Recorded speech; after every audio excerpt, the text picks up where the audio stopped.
히브리서는 초대교회 당시 환난과 핍박 가운데 있는 성도들을 위로하고 격려하고 믿음을 견고하게 세우기 위해서 쓰여진 서신이라고 말씀을 드렸습니다.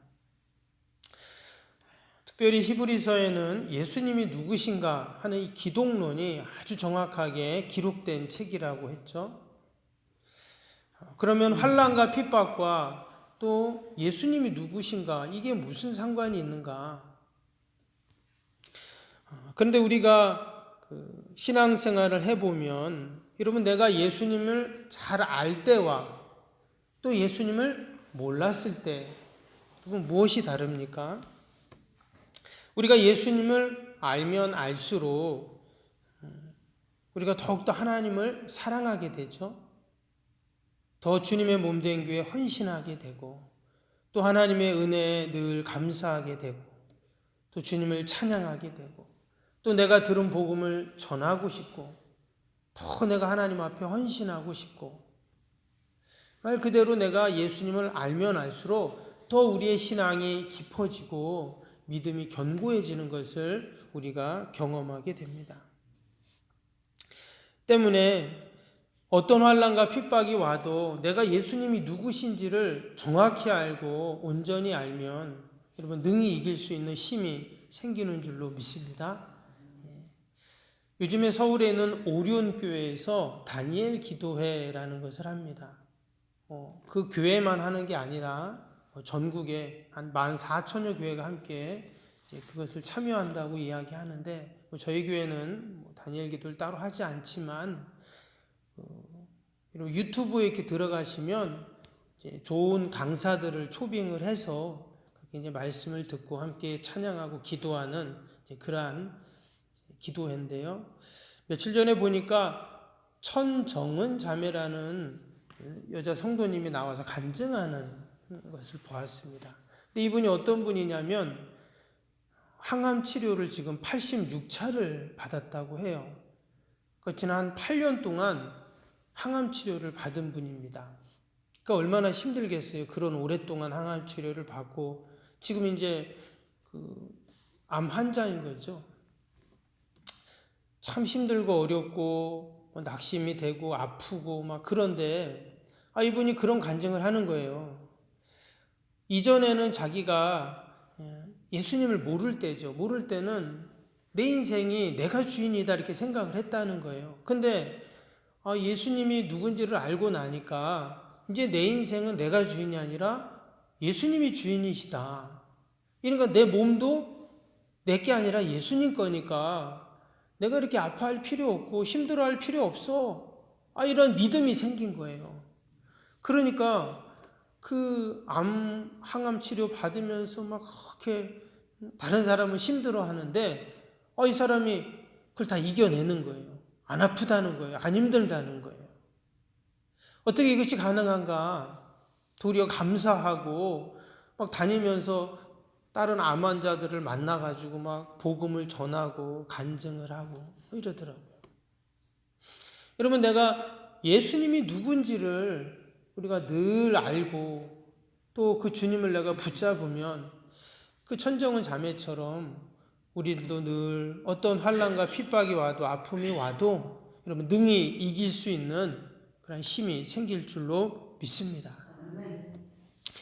오늘 히브리서 4장에서는 과연 예수님이 누구신가, 예수님이 어떤 분이신가 또 이야기를 하는데요. 첫 번째는 오늘 1절을 보겠습니다. 1절 보시면 그러므로 우리는 두려워할지니 그의 안식에 들어갈 약속이 남아있을지라도 너희 중에는 혹 이르지 못할 자가 있을까 함이라. 여기 보면 안식이라는 단어가 나왔어요. 근데 오늘 마지막 절까지 보면 이 안식이라는 단어가 계속 반복이 되고 있습니다. 그래서 3절에도 보시면 내 안식에 들어오지 못하리라 이런 말씀이 있죠. 4절에도 보면 그의 모든 일을 쉬셨다 이런 말이 나와요. 5절에도 그들이 내 안식에 들어오지 못하리라. 8절에도 보면 여호수아가 그들에게 안식을 두었더라면, 9절에는 안식할 때, 10절에도 그의 안식에, 그리고 이제 마지막 11절에 그러므로 우리가 저 안식에 들어가기를 힘쓸지니 이런 말씀이 나왔어요. 여기 보면 계속 안식, 또 안식, 쉬었다 이런 말이 계속 나오잖아요. 이 히브리서 기자가 왜 이처럼 안식을 계속 이야기를 하고 있는가? 그 말은 이제 안식이 필요하기 때문이죠. 우리가 성경에서 말하는 이 안식에 대한 바른 이해가 사실 필요합니다. 우리가 어떤 일을 하고 또 사역을 하면 어때요? 쉬어야 되잖아요. 여러분 혹시 어젯밤에 잠 한숨 좀 못 주무신 분 계세요? 아마 새벽에 엄청 피곤할 겁니다. 근데 우리가 지난 밤에 푹 주무시고 그러니까 이제 아침에 나오고 새벽에 이렇게 교회 나올 수 있잖아요. 안식이 얼마나 중요한가 하는 것이죠. 근데 육신의 안식도 중요하지만 여러분 영적인 안식 어떨까요? 궁극적인 영적인 안식이라는 것은 육적인 안식은 우리가 하나님 나라 가는 것이죠. 근데 우리가 이 땅에 있으면서도 늘 우리가 육신의 안식을 쉼을 얻어야 하는 것처럼 영적인 안식, 영적인 쉼, 더 나아가서는 영적인 충전이라고도 말할 수 있거든요. 우리에게 그러한 영적인 안식이 필요하다는 것입니다. 그러한 의미에서 여러분 이 새벽의 시간은 우리에게 영적인 안식의 여러분 시간인 줄로 믿습니다. 어찌 보면 하루를 시작하는 시간이지만 영적으로는 이 시간이 안식하는 시간이에요. 왜? 영적인 충전을 받는 시간이거든요.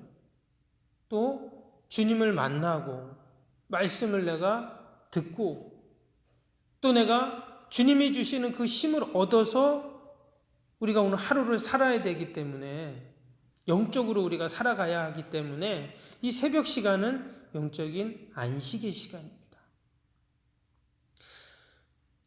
하나님께서는 7일, 6일 동안 세상을 만드시고 7일 마지막 7일에는 안식하셨다 그랬습니다.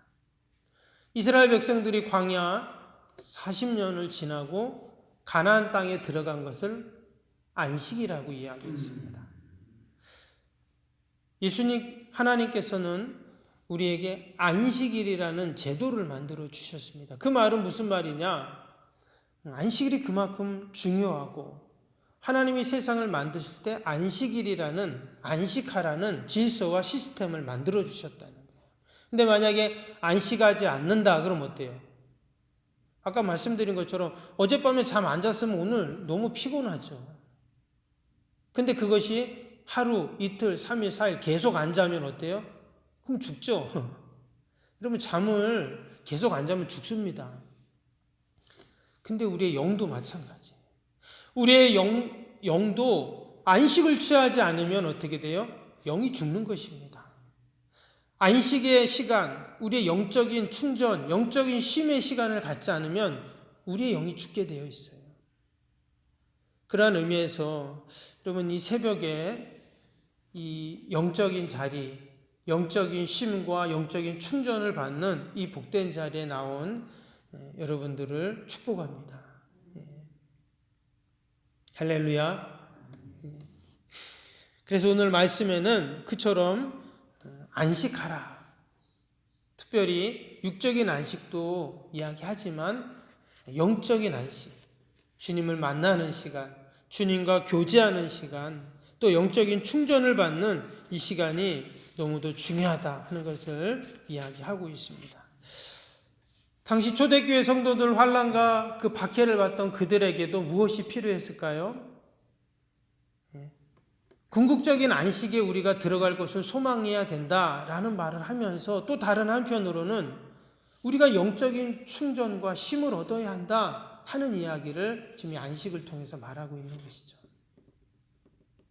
우리가 오늘도 하루를 살아갈 때 여러분 영적인 이 안식을 잘 취해서 오늘 하루도 승리하는 저와 여러분이 될 수 있기를 바랍니다.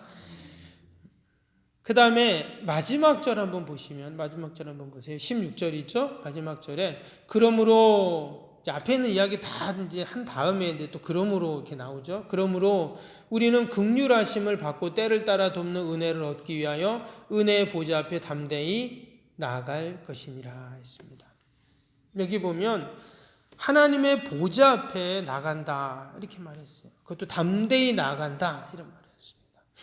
여러분, 하나님의 보좌 앞이라는 것은 뭐를 말하냐면, 이 천국에 보면 계시록에 나오죠. 하나님의 보좌, 하나님이 앉으신 의자가 나옵니다.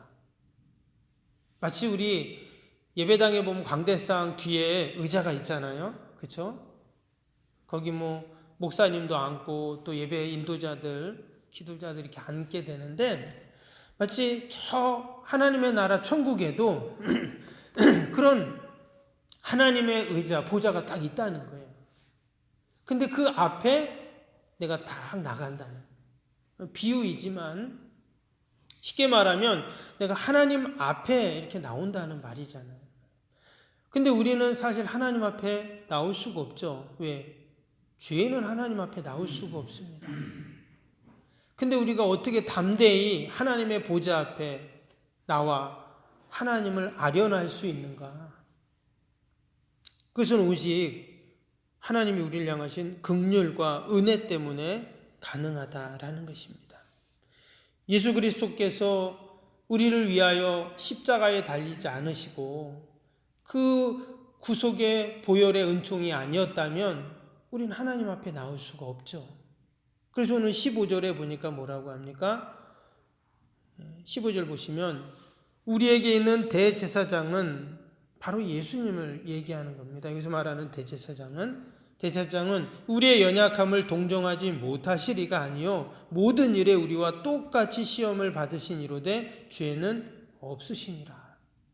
우리와 똑같은 시험을 받으셨다. 즉 예수님도 그런 환난과 핍박과 어려움을 당하셨다 이렇게 말씀하는 겁니다. 왜? 그분은 죄가 없는 분인데, 그런 고난과 핍박과 시험을 받을 이유가 없는 분인데 왜 그러셨는가? 우리가 하나님의 은혜의 보좌 앞에 담대히 나아갈 수 있게 하기 위해서 그런 고난을 받으신 것, 자청하신 것이죠. 그래서 오늘도 하나님은 우리가 하나님의 보좌 앞에 나올 수 있는 그런 은혜와 긍휼을 베풀어 주셨습니다. 여러분, 저와 여러분은 하나님 만날 수 있는 그런 은혜가 있는 줄로 믿습니다. 아무나 하나님을 만날 수 없고 하나님이 만나주지 않지만, 그러나 우리는 예수 그리스도의 그 보혈의 은혜로 늘 하나님을 만날 수 있는, 하나님을 아버지라고 부를 수 있는 그런 은혜를 우리는 늘 누리고 있습니다. 오늘도 감사하면서 그 하나님의 긍휼하심과 때를 따라 우리에게 주시는 그 은혜들을 감사하고, 주님이 나를 위해서 그토록 고난을 받으시고 또 나와 똑같은 시험을 받으셨다 하셨는데, 혹이나 내가 힘들고 어려운 일이 있어도 주님이 나와 함께 하신다, 내 그 고난의 현장에 함께 하신다는 그 믿음으로 우리가 늘 승리하는 저와 여러분이 되길 주님의 이름으로 축복합니다. 기도하겠습니다. 사랑과 은혜가 충만하신 하나님,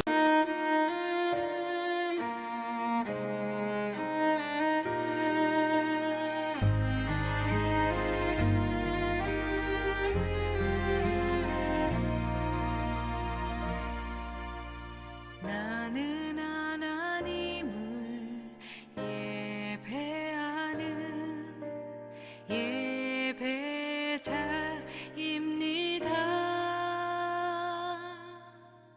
내가 서 있는 곳 어디서나 하나님을 예배합니다.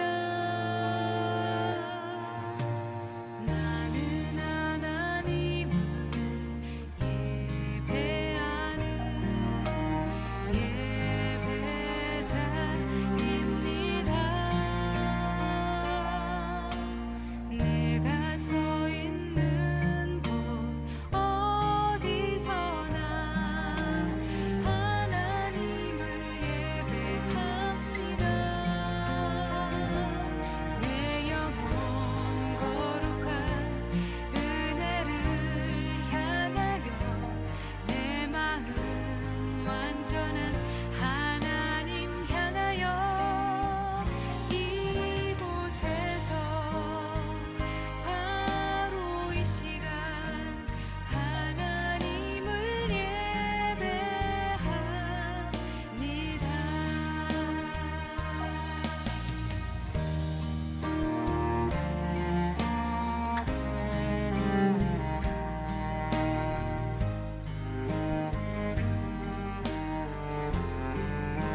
이 시간